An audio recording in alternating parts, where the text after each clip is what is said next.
পরকীয়া করতে গিয়ে এক যুবককে পাকড়াও করে মারধর গ্রামবাসীদের। ঘটনাটি ঘটেছে মালদার চাঁচল 2 নম্বর ব্লকের জালালপুর পঞ্চায়েতের ডাহুকা গ্রামে। এলাকার এক গৃহবধূর সঙ্গে অবৈধ সম্পর্কে জড়িয়েছিল ওই যুবক। গ্রামবাসীরা হাতে পাকড়াও করে বেধড়ক মারধর করে তাকে। খবর পেয়ে চাঁচল থানার পুলিশ এসে তাকে উদ্ধার করে থানায় নিয়ে যায়। সোমবার খুঁটি পুজোর মধ্যে দিয়ে সূচনা হলো কালিয়াগঞ্জ ইয়ং স্পোর্টিং ক্লাবের দুর্গাপুজোর প্রস্তুতি। এবছর তাদের থিম মাটির ঘরে মা। সম্পূর্ণ প্রাকৃতিক সামগ্রী দিয়ে মণ্ডপ তৈরি করা হবে, চন্দননগরের লাইটিং থাকবে। ভারত সরকারের ক্ষুদ্র ও মাঝারি শিল্প দপ্তরের উদ্যোগে উত্তরবঙ্গ বিশ্ববিদ্যালয়ের ম্যানেজমেন্ট বিভাগের 5 দিবসীয় কর্মশালার উদ্বোধন হলো সোমবার। এদিন এই কর্মশালার উদ্বোধন করেন উত্তরবঙ্গ বিশ্ববিদ্যালয়ের রেজিস্ট্রার দেবাশিস দত্ত। বিশ্ববিদ্যালয়ের ডিন মহেন্দ্রনাথ রায়, ক্ষুদ্র ও মাঝারি শিল্প শিলিগুড়ি কার্যালয়ের ভারপ্রাপ্ত আধিকারিক টিসি লামা সহ অন্যান্যরা উপস্থিত ছিলেন এদিনের অনুষ্ঠানে। ডিজিটাল মার্কেটিং এর ক্ষেত্রে এদিন বেশ কিছু সফল ছাত্রছাত্রী নিজেদের মৌলিক বক্তব্য রাখেন। দুদিনব্যাপী নানান কর্মসূচিতে যোগ দিতে সোমবার শিলিগুড়ি এলেন কেন্দ্রীয় মন্ত্রী তথা রাজ্য বিজেপি সভাপতি সুকান্ত মজুমদার। সোমবার এবং মঙ্গলবার শিলিগুড়ি এবং হলদিবাড়িতে তার বিভিন্ন কর্মসূচি রয়েছে বলে জানা গিয়েছে। এদিন সাংবাদিকদের মুখোমুখি হয়ে বিজেপি রাজ্য সভাপতি সুকান্ত মজুমদার বলেন, ফের একবার রাজ্যের মুখ্যমন্ত্রী মমতা বন্দ্যোপাধ্যায় তীব্র সমালোচনা করেন তিনি।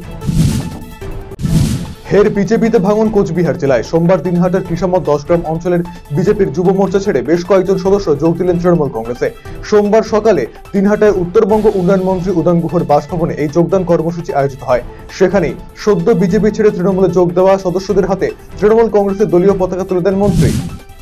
সোমবার সকালে গ্রাম পঞ্চায়েতের প্রধানের বাড়ির সামনে থেকে তাজা বোমা উদ্ধার ঘিরে চাঞ্চল্য ছড়ালো কোচবিহার জেলার তুফানগঞ্জ অন্দরান ফুলবাড়ি 2 নম্বর গ্রাম পঞ্চায়েত এলাকায়। খবর পেয়ে ঘটনাস্থলে পৌঁছে তাজা বোমাটি উদ্ধার করে নিয়েছে তুফানগঞ্জ থানার পুলিশ।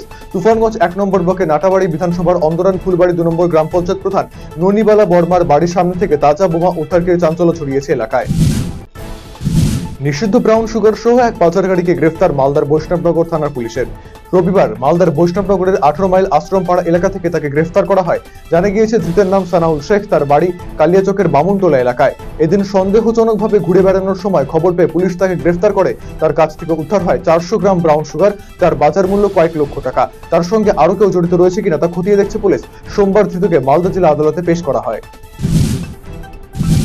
হেমতাবাদ ব্লকের বিভিন্ন এলাকায় একাধিক চুরির ঘটনায় যুক্ত থাকার অভিযোগে 3 জনকে গ্রেফতার করল হেমতাবাদ থানার পুলিশ। ধৃতদের নাম মানিক সরকার, বিনয় দাস এবং শিবনাথ দাস। পুলিশ জানিয়েছে মানিক সরকারের বাড়ি গোয়ালপুকুর থানার পামইলহাট এলাকায়। তাকে পাঞ্চিপাড়া থেকে রবিবার রাতে গ্রেফতার করেছে পুলিশ। তাকে জেরা করে নয়ন দাস এবং শিবনাথ দাসকে গ্রেফতার করা হয় তাদের বাড়ি রায়গঞ্জের কসবা মহাশয় এলাকায়। তাদের রবিবার রাতে ঠাকুরবাড়ি থেকে গ্রেফতার করেছে পুলিশ। ধৃতদের সোমবার দুপুরে 5 দিনের পুলিশি হেফাজত চেয়ে রায়গঞ্জ আদালতে পেশ করেছে পুলিশ।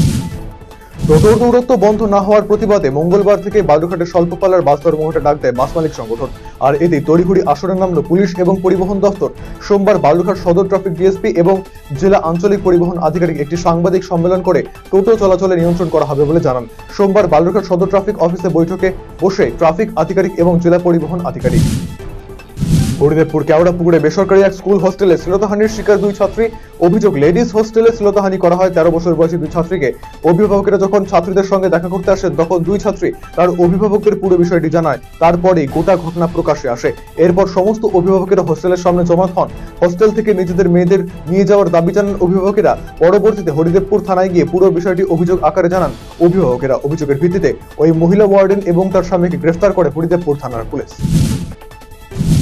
এবারে সিবিআই জেরার কবলে পানিহাটি তৃণমূল বিধায়ক নির্মল ঘোষ। আরজিকর কাণ্ডে জিজ্ঞাসাবাদের জন্য সোমবার নির্মল ঘোষকে সিজিও কমপ্লেক্সে তলব করে সিবিআই।